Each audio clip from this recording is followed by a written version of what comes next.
Let's talk about the 2023 NFL Draft wide receiver prospects. And just like we did before when we talked about our running backs, Kevin, you're going to start us off with your favorite wide receiver in this class. Doesn't necessarily mean best, but I kind of think in this case you did pick the best wide receiver in the class. So give us your favorite wide receiver prospect. Hey, that's not true. There's people that don't like this kid. They tell me like, "Hey, this is not this is not here." I took Jaxon Smith-Njigba. In terms of like, I've been getting these questions asked a lot. Like last year, I was a big Garrett Wilson guy. Like he was my guy, and I said, "Hey, I'm sticking him as wide receiver one." Jaxon is someone that like he's my wide receiver one right now. When you're looking at what he can do, I think he excels at creating separation, like quick separation, zone, like knows where to sit in defenses, find soft spots, transitions into yak stuff very well. Like Jaxon to me fits those roles. And I think, we keep getting this question like, okay, can he play on the outside? First of all, I think he can.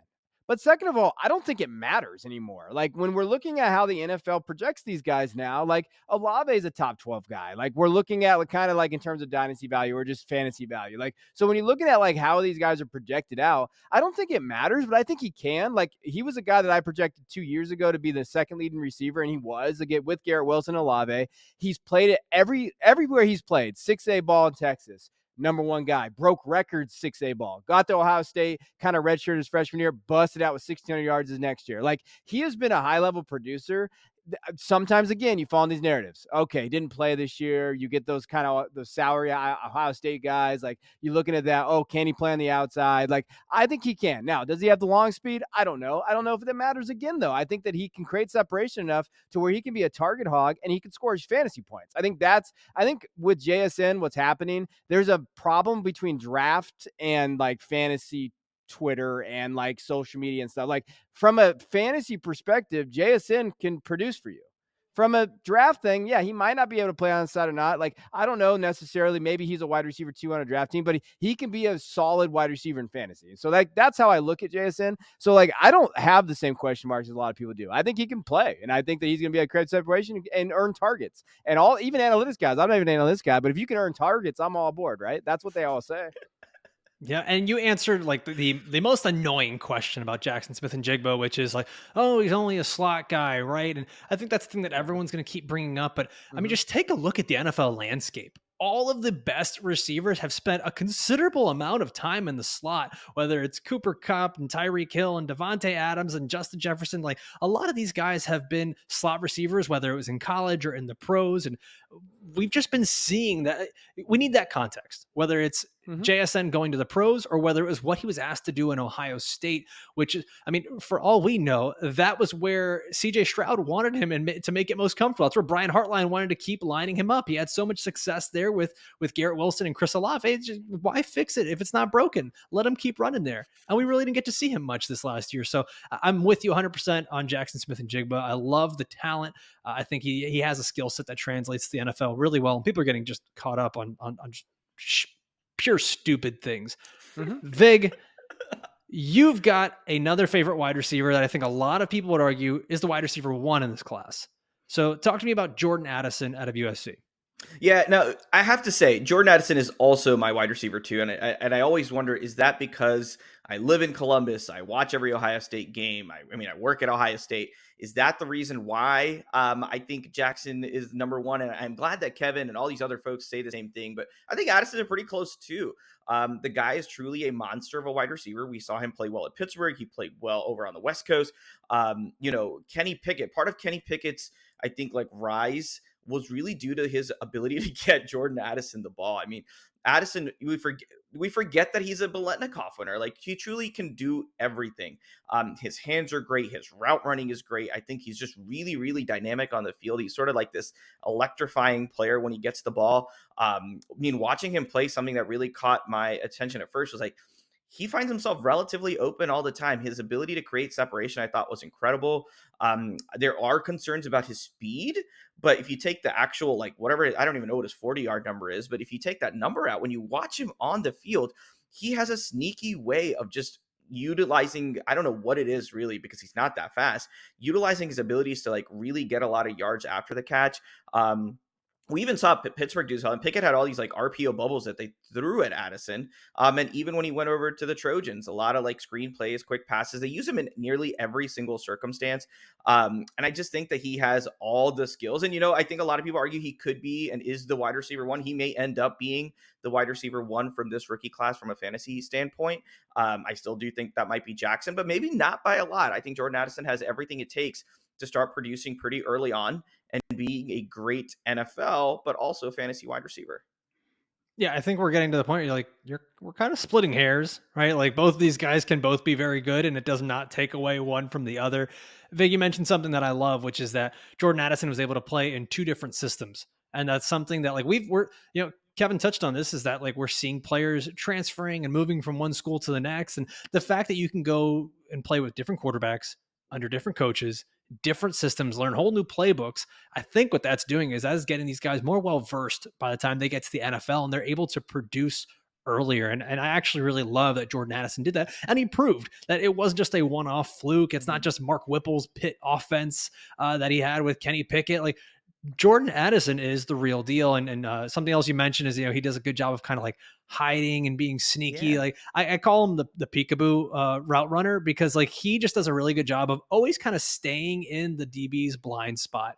And it's fantastic when you are that confident. You can line up in front of the defensive back and just know, like, I'm going to mess with you. So I'm going to get in your head. And he can go out and go run one route to set up a route that he's going to do 2 to 3 plays later, because he knows that eventually we're going to come back to this play or a similar play, and I'm going to get this guy biting on things. And so he's a very cerebral player. And that's what I like about both of these wide receivers that you guys have mentioned. And I'm going to bring that up with my wide receiver right now here. One of my favorite players in this class is Josh Downs, wide receiver out of North Carolina. And I'm kind of playing with it right now, man. Like, there's the echo chamber about Quentin Johnston being big and being fast. And I'm just like, I get it. I like the potential, but Josh Downs is just so damn good. I think the only thing that people can really say is, once again, the slot thing, and that he's not very big. He's 5'10", 175 pounds, but what I saw in film was just phenomenal. Incredible spatial awareness. Like I said, it's one of my favorite traits in an athlete on the football field, and he can win against man coverage, and he's probably got the best footwork in the class amongst the wide receivers. It may not be the most dynamic of all the guys in the field, but the footwork is absolutely incredible. He wins in zone coverage. He can sink into space and find the open zone, and I think he might be one of the best in this class at doing that. Strong hands. He wins those one-on-one contested catch points, and we saw his catch rate and his contested catch rate improve throughout his career. And last year, he was really, really good at it. He's always ready for the ball out of his breaks. He's got some great instincts. Some guys aren't always running with their hands up or their head turned to go back and look for that ball out of the break, and that's why they'll miss out on plays. But he's always ready for that. And the numbers, I think, kind of speak for themselves. This is a guy who played with 2 different quarterbacks at North Carolina. The production's great. In 2021, he had 101 catches for 1,335 yards and 8 touchdowns. And then I'll just list this year: 94 catches, another 1,000-yard season, and 11 touchdowns. This guy was the North Carolina offense. And man, it's something to say, because like I know that originally we were looking at Sam Howell as like this was the guy, and then he got drafted super late, and we're like, okay, maybe Josh Downs is just making him look pretty good. And he's got another really good quarterback prospect over there in Drake May, who I think a lot of people are going to be talking about him next year. But I did mention Josh Downs, his catch rate. He was a guy that saw it improve, or excuse me, not improve, but improve throughout his career. He had 80% catch rate in 2022, best in the draft class, and 81% catch rate in 2021. So this was a guy who it wasn't always the easiest of balls for him to go out there and get. He was catching passes deep, and then he was doing a lot of underneath stuff, but the hands are not an issue. The 75% contested catch rate, best in the class, which you would not expect from a guy who is sub 6 feet and under 180 pounds. He, like I mentioned, slot guy. 81% of his routes from the slot. And so I think that's going to be his home in the NFL, but I'm not worried about that. We see that a lot of fantasy production is coming from that spot on the field. I think he's a guy, we keep saying day two.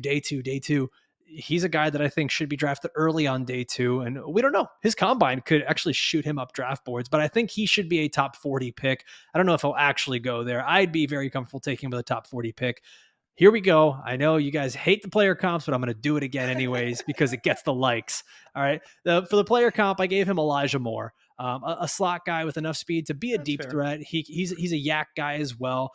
Even though he's not really known for that, but very spatially aware, excellent route runner, strong hands. The only question is going to be the size. They're pretty similar in size, pretty similar in skill set. And I don't think that either of these guys are ever going to be a number one receiver for a team, but they can be very, very productive. So, Kev, I'm going to put you on the spot here. Okay. We're looking at 5 wide receivers, not Jaxon Smith-Njigba or Jordan Addison, but 5 wide receivers: Josh Downs, Zay Flowers, Quentin Johnston, Jalin Hyatt, Kayshon Boutte. Is it Booty or Boutte? Boutte. I go Good. Boutte. Good. But Yeah, I'm terrible with pronunciations as well. I like keeping it kind of French sounding. Plus, I just don't want to say booty over and over. But all right, so put these 5 wide receivers in order for me based on your rankings.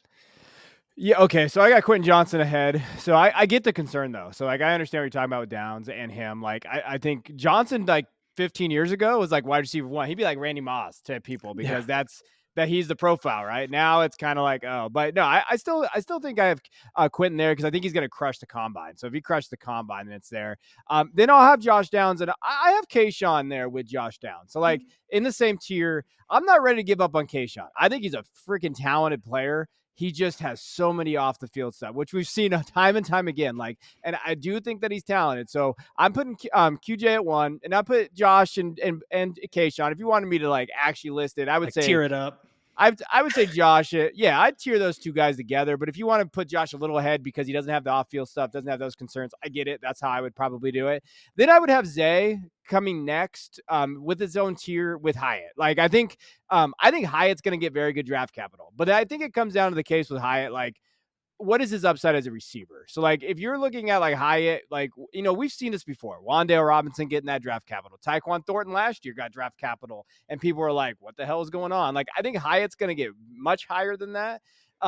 So to me, I have some like do not draft guys like on my list, and Hyatt to me is just don't draft. Unless you really like, unless he keeps falling and then you're like, okay, I'm going to use this as trade bait or whatever, but I'm okay. I'm missing on some guys. And Hyatt's one of those guys to me, like he might be just out of my price range just based on expected value and what he can do. I still like Zay, but part of that is also, so if you're listening, it's biased because I love Zay like 3 years ago. So it's my Debbie bias in there where I'm like, hey, I was right, damn it. I can post it. And so like part of me still like Zay a little bit. I know he got up. So I saw some pictures of him beefed up like over 180 pounds recently. So if he can stay at that beef level and still look explosive and still got that down speed threat, like I'm excited about that. But that's how I would rank those guys.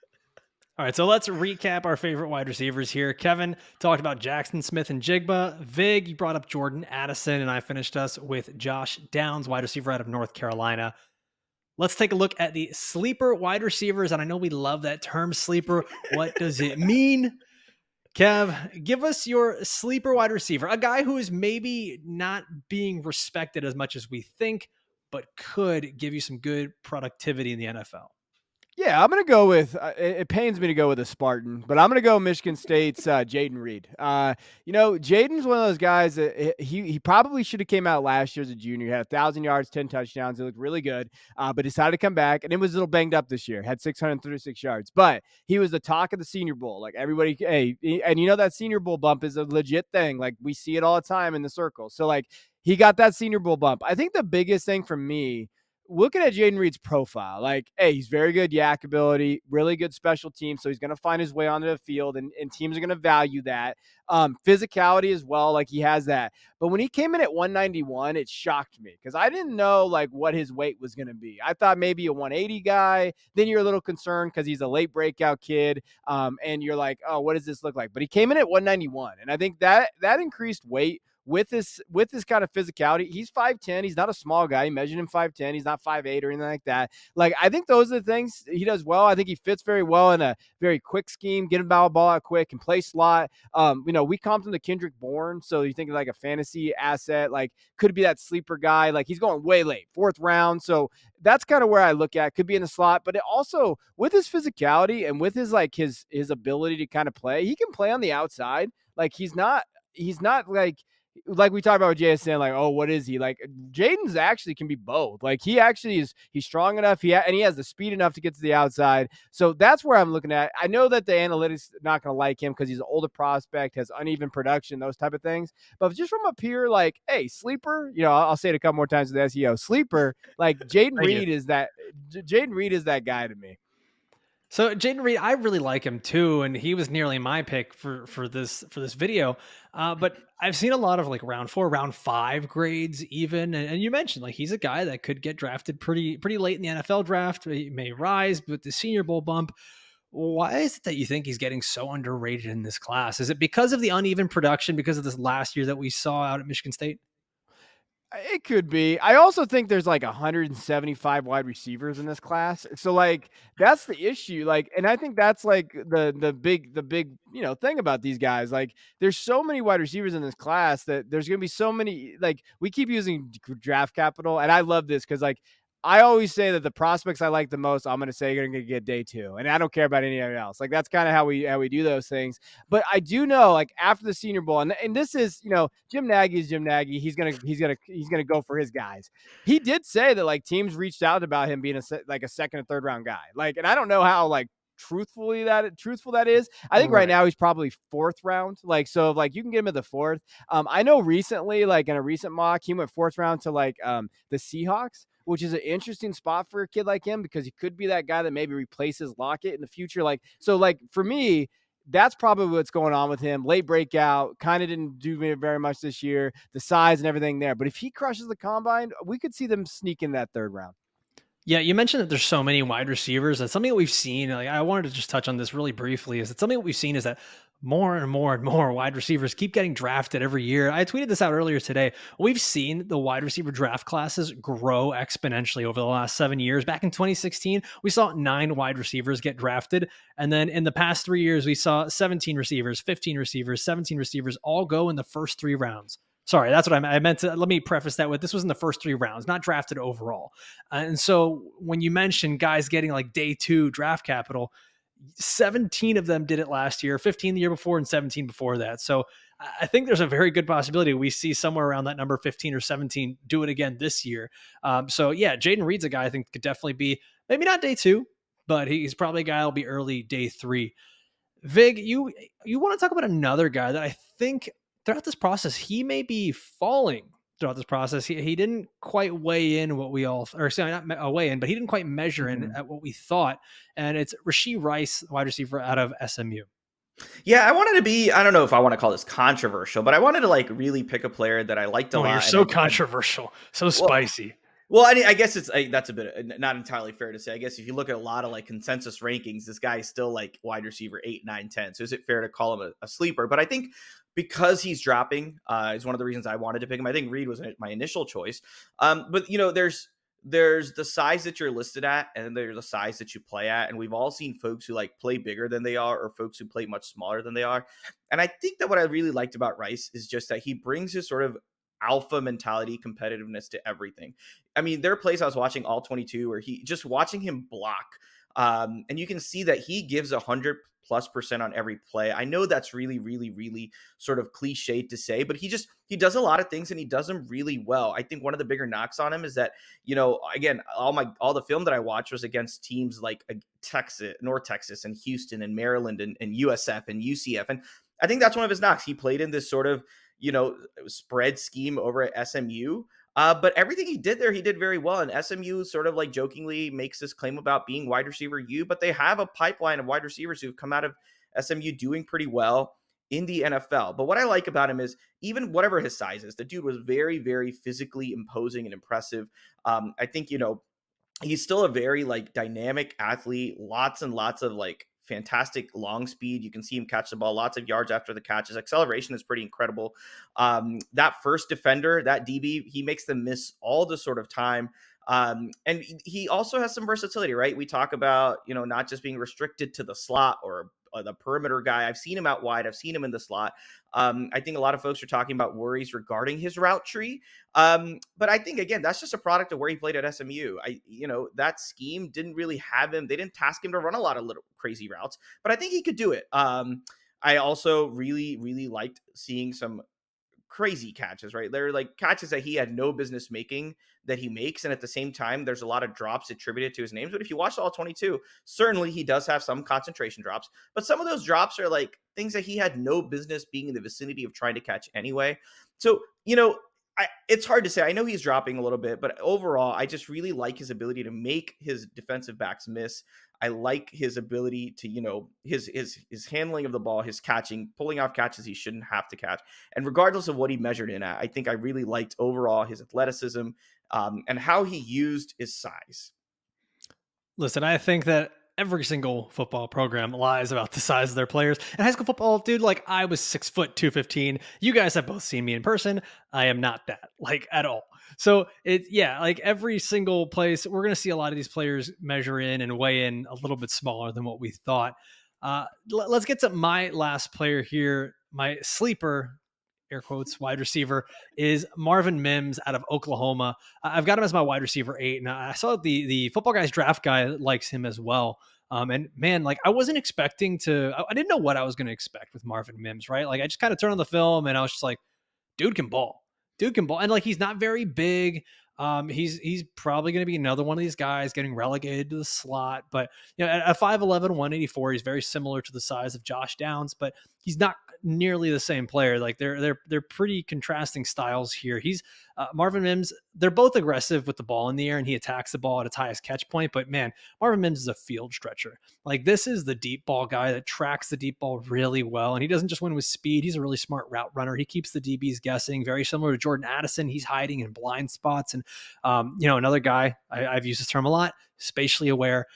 What he does is sometimes he sort of freelances, and that can get him in trouble because he'll cut routes early when he sees that he has some cushion and try to just take that space that he's being given.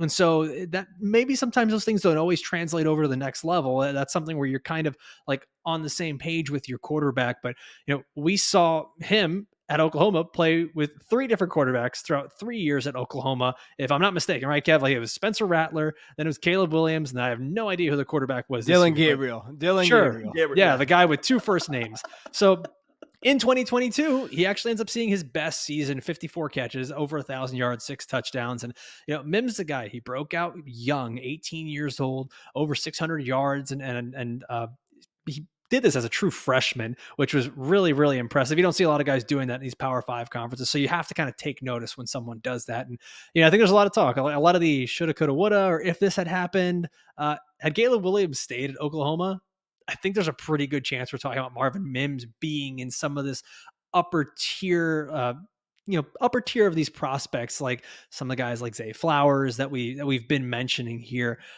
He's got this early declare age, which I know is like a big thing for a lot of like Dynasty Twitter. He's 20 years old right now. He'll be 21 years old as a rookie. So he's another guy that's going to be kind of in like that Drake London, Jameson Williams age range. And the thing that really stood out to me was how explosive the numbers are. Over 8 yards after the catch per reception, which I think is really the best way to look at it, is yards after catch per reception, not total. He was second in this class.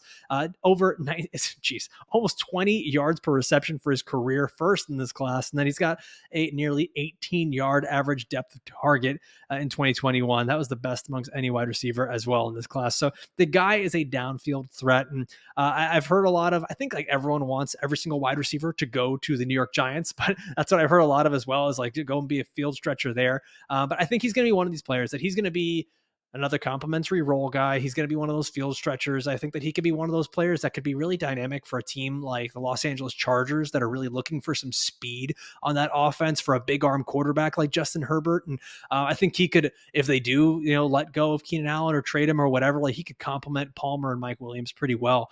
He should be drafted, I think, mid to late day 2 of the NFL draft, probably middle or late of round 3. And over the last 3 years, like I mentioned, we saw a lot of wide receivers get drafted in those first 3 rounds. So I think Marvin Mims is pretty safe and secure there. Now, this is a player comp that I hated as I was writing it, and I'm going to hate it as I say it. And I think you guys are going to hate it when you hear it. So please, if you're watching on YouTube, leave a comment about how much you hate this player comp down below. And then I'm going to thumbs up it afterwards. All right. So my player comp for Marvin Mims is he is a poor man's Jalen Waddle without the elite track speed. All right. So it's just like Jalen Waddle, but then let's knock him down a tier and then let's knock him down another tier because he's a deep threat guy, dangerous yak ability. He can play inside or outside, smooth, kind of free flowing route runner that sort of kind of, I don't want to say makes it up as he goes, but he's a pretty good improviser. And I think that's what we've seen a lot of what Jalen Waddle does, where he kind of works off of having that connection with Tua. He's got the athleticism to go up and get it, but he's not always the best contested catch guy. Yeah, I don't know. It might just been like the color of the jerseys out in Oklahoma, the number 17, all that stuff. But yeah, that's my player comp. Kev, how much do you hate it? I mean, that's pretty ballsy. That's pretty big. Sorry, Joe. Kev's trying to be nice. Kev's trying to be nice here. That's atrocious. I said Curtis Samuel in ours. Okay, I said because he can do that. I will say though, I love Mims. You're on the right path. I think from a value and a sleeper, Mims is the guy. I call him discount Zay Flowers because if you're getting Zay like late first, early second, where you can get Mims third, where the value's at, I'd rather probably take a running back where Zay is getting drafted. But with Mims, like with all the things that you just said, I'd grab on that value all day. So like, no, you hit that on the head. Maybe not the comp for me, but like the other stuff, you crush that. Like that's 100% true. All right, so let's review our sleeper wide receivers here. Kevin, you went with Jayden Reed, the wide receiver out of Michigan State. Vig, you went with Rashee Rice out of SMU, who is now 2 inches shorter. And I went with Marvin Mims, the wide receiver out of Oklahoma.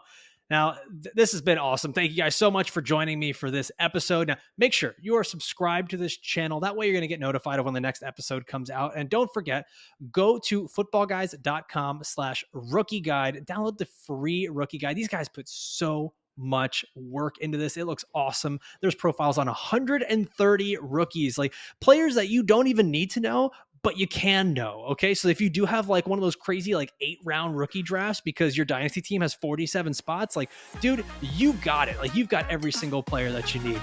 So thank you so much, guys. That's all for us today. For myself, for Vig, and for Kevin. Adios.